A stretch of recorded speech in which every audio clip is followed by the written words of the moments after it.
Good morning, church. How y'all doing this morning? I have not one, but two containers of coffee. One of them iced, one of them not. It is a good day. Except for the fact that I'm recording this sermon for the second time, so maybe that means you guys get a little more practiced and even more polish to it. Nah, who am I kidding? It's just going to be a re-record. But anyway, it's been good getting to do this, and hopefully, you guys have been finding some value in this as well, having it in a little bit of a easy to access format. So that's cool. Um, Looking at the passages for this week so far, there were a couple of them that I really was particularly interested in. Specifically the two halves of the Matthew passage. There's that first half and then the second half. The first half, though, really caught my eye because it's Jesus talking about, basically the ritual laws that made the Jewish people, right? Little bit of backstory. Jesus had actually entered into the Jewish culture, which was currently occupied by Rome, but a couple hundred years earlier had been in exile to Babylon. And for this whole period of hundreds of years, they had been in exile and were trying to retain their cultural identity, right? And there's another time period even earlier where they were all slaves in Egypt. Again, being taken away and held by an empire that didn't really have any respect for the Jewish people as a separate culture, just saw them as a way of getting free work done. And so, unfortunately, the Jewish people had needed to develop this very strong sense of cultural identity. We are God's chosen people. We are the people through whom the Messiah will come. These are the stories that held them and bound them together and made them Jewish instead of letting them kind of drift away and become Egyptian or become Babylonian or become Roman. And so they had this set of rules, 600 plus rules, that were determining exactly what you could or couldn't do on a lot of different circumstances. You read through Leviticus in the Old Testament, they have rules about, hey, if you find mold in your tent or in your stone foundation of your house, this is how you clean it, this is what you got to do. Sometimes really specific rules for this is how we as Jews take care of this. And so Jesus comes in and he tells everyone, he's like, okay, guys, listen and understand this. I got something new for you. It's not what goes into your mouth that defiles you, but what comes out of your mouth that defiles you, right? And so he's talking about it's what you put forth into the world that can make you defiled, not what the world puts into you. So this is really challenging to a group of people who one of their stories of being exiled in Babylon is of Shadrach, Meshach, Abednego, and Daniel, right? So these four guys were taken away. They were being trained in the ways of Babylon and Babylonian government. And they were being given all these foods, rich foods to eat. And they looked at those and like, well, that's not what we eat as Jews. So I'm going to go over here and eat these veggies and water instead. Somebody wrote a book about it called The Daniel Plan. I don't know how good the book is. I've never read it myself.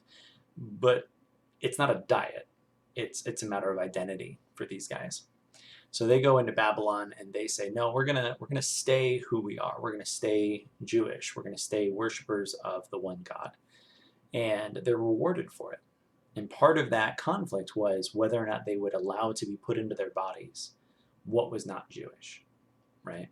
So when Jesus comes in and says, look, it doesn't really matter what you eat, the Pharisees were very offended. And you can understand why, because keeping yourself separate in what you eat, choosing to be on a specific diet, it changes quite a bit. Suddenly, if you are lactose intolerant, you can't have pizza with real cheese. So whenever someone throws a pizza party, you are kind of reminded that there's this difference, right? And so the Jewish people were reminded of their differenceness and their calledness quite often when they had these rules about ritual washing or not working on the Sabbath or not eating certain kinds of food. And then Jesus comes along and just turns everything upside down and says, no, it doesn't matter. And so the Pharisees were offended, and Jesus comes back and he says, okay, look, this is how this works. What you eat comes in your mouth, goes into your stomach, and no matter what you eat, whether it's pork or whether it's beef or whether it's vegetables, it comes out as poop. It goes out into the sewer is the way he said it. But I mean, like, it comes out as poop. Whatever you eat, you poop out. That's how it goes, right? And so he says, from out of the mouth proceeds the heart, and that's what defiles. Whatever comes out of your mouth comes from your heart, and that is the thing that can really make you unholy or unrighteous. He says it's not about pork or beef. That's not the point. The point is, what is the state of your heart? And so you've got this weird thing where, Jesus is, there's this dichotomy, and Mel and I actually were talking about this the other day, where religion as a word has kind of gotten a bad rap. People love to say, well, religion doesn't matter. The rules don't matter. And you'd be tempted to look at this and say, well, see, even Jesus says the rules don't matter. I have a little bit different take on this. When people say you have to choose either a religion of Christianity or a relationship with Jesus, it's a false choice, right? It's a false dichotomy is the fancy word for it. You don't have to choose one or the other. The point of religion is to teach us by examples that have come before us what a relationship with God looks like. So that's what the Pharisees at their best were trying to do. Hey, we've got all these rules, 600 some rules. These are the rules that have led us to God in the past. And so we're going to keep these rules because this is the most reliable way we know of to lead us to God. And so Jesus, I think to put a fine point on it, I think what he's saying is not that, look, no rules matter ever. He's saying this rule in particular has no value in itself. Right? So the point is, if you start following the rules because you believe in the rules, that's where you've gone wrong. If you follow the rules or you follow the laws, you follow religion because you believe it'll lead you to God, that can be a very holy thing. And so what we end up with is this idea in church in particular where we have this idea of disciples, right? Disciple being someone who follows and learns and emulates, wants to be like someone else. So to be a disciple of Christ means we want to follow and learn about and be like Jesus. And so the church should be a place that is full of disciples of Christ, right? That's what binds us together. That's what our cultural identity is as Christians. We don't have a cultural identity about what we do or don't eat. We have a cultural identity about following Christ. That's who we are. That's what we do. So the problem comes when we allow the rules that we've set up that can lead us to Jesus become the point, when we say, okay, well, you really shouldn't ever watch rated R movies, otherwise you're a bad Christian. Like, oh okay. The Passion of the Christ was rated R. Like you can find the exceptions and be like, well, that rule doesn't actually hold, right? Well, we as Free Methodists, we advocate abstinence from alcohol. We do. It's right in the Book of Discipline. It's what we do. But it's one thing to say alcohol is a hugely potentially damaging thing. And so we recommend that you abstain because we don't know what kind of damage it might cause, right? It is another thing to say, well, I'm more holy than you because I've never had a drink, right? You see the difference. One is religion for its own sake. One is religion because it leads us to God. And there's another story that I think is important.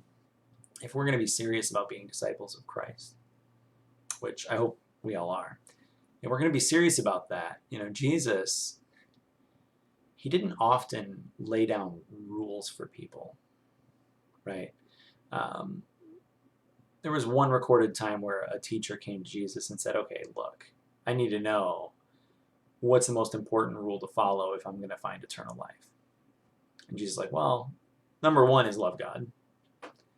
Number two is love your neighbors yourself. And the guy's like, yeah, but who's my neighbor? What do you mean by that? So Jesus tells the story of the Good Samaritan, right? Guy gets beat up by robbers, left on the side of the road to bleed to death. He's left for dead. And so, good news, along comes a priest, and he sees the guy on the side of the road. Can't touch that. That would make me ritually unclean. Got to keep walking. Levite, same story. One of the priestly tribe of Israel comes along, sees the guy, and goes, oh, I'm going to walk on the other side of the road. That guy does not look like the kind of guy I want to hang out with. Then you got a Samaritan, one of the downcast ones, one of the other people. Not one of the good Jews who live around Jerusalem. He's one of those people who worship up on a mountain, not in the temple. Not a good guy.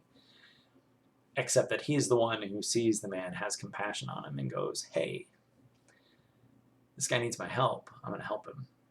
Throws him on the back donkey, takes him to the next inn, cleans up his wounds, pays the innkeeper and says, hey, I need you to take care of this guy till I get back. When I swing through next time, let me know if it costs more. I'll pay you more. And so Jesus says, well, which of those three people was a neighbor? Like, well, the one who showed mercy, obviously. And Jesus says, so go and do likewise. And I think in telling that story of what Jesus did, because he said that story, those two laws, love God and love your neighbors yourself, basically sum up the entire law in the prophets. All these rules, all the religion that we have, all of the cultural things that we throw in together, the things that make us Christians. Like, like if you're my age and you're a Christian, you'd better know all the songs to VeggieTales, otherwise you didn't really grow up in church. Like all those, like, not actually about God things, but the things we've all got in common. They're not the point at all. Jesus says you can sum up all of that by saying, love God, love your neighbor. And that means when you see somebody who's hurt or in need, you can't do nothing. You don't get to do what the priest and the Levite did. They weren't my disciples. They would pass by on the other side of the road. They didn't do the right thing. If you want to be my disciple, you'd be like that Samaritan. And what you do, the details and the rules of what you do, is way less important than the fact that you did something. If you're my disciple, you don't get to do nothing. You got to help.